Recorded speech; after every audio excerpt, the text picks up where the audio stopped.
respeito deste Parla Shopping, lamentavelmente aprovado aqui ontem pelo plenário da Casa, sob patrocínio do presidente Eduardo Cunha. Mas eu ouvi falar sobre a herança maldita que levou ao ajuste fiscal. No final do ano passado, o desgoverno Dilma lançou mão de um ajuste fiscal diante da deterioração dos fundamentos da economia brasileira, especialmente dos desajustes nas contas públicas. Diante da sucessão de erros cometidos pela equipe econômica dos governos Lula e Dilma, chegou-se a um consenso da necessidade de se promover um ajuste fiscal. Aliás, um fortíssimo ajuste fiscal. A obtenção de resultados fiscais consistentes com as metas de superávit, aliada à cultura da responsabilidade fiscal, difundida com a Lei de Responsabilidade Fiscal, foi um dos tripés da política macroeconômica que permitiu ao país reconquistar a credibilidade dos mercados e proporcionar um ambiente de estabilidade para o desenvolvimento dos negócios e da economia. Infelizmente, tudo isso foi perdido porque as contas públicas brasileiras estavam muito ruins, estavam se tornando insustentáveis. Precisávamos mostrar aos agentes econômicos que estávamos renovando nosso compromisso com a manutenção das conquistas que fizemos em nossa economia: equilíbrio fiscal, controle da inflação e câmbio flutuante.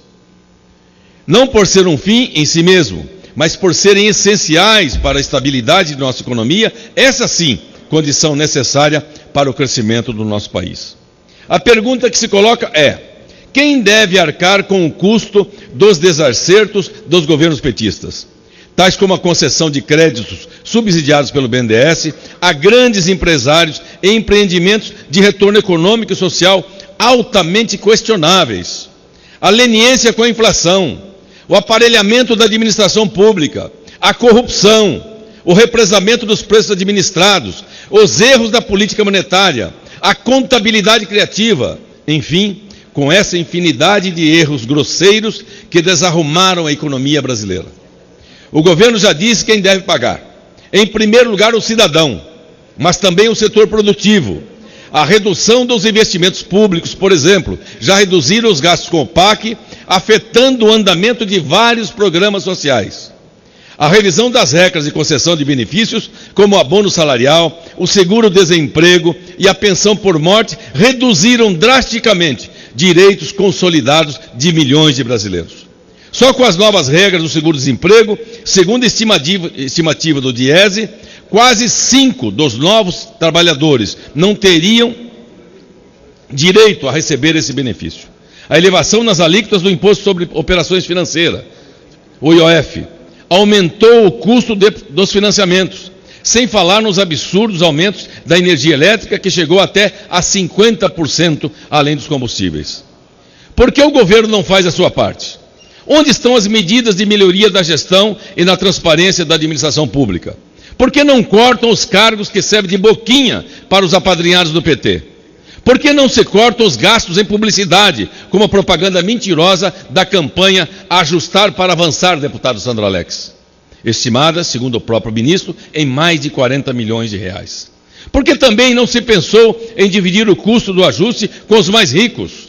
Nós temos uma proposta de imposto sobre grandes fortunas, o PLP número 6 de 2015, do deputado Issa Abrão.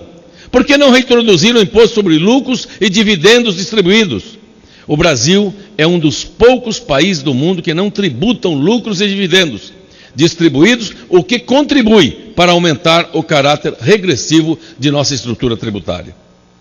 Por isso, com todo esse quadro de crise, foi fruto de uma ação coordenada do governo e o seu partido, que colocaram os interesses eleitorais acima dos interesses do país.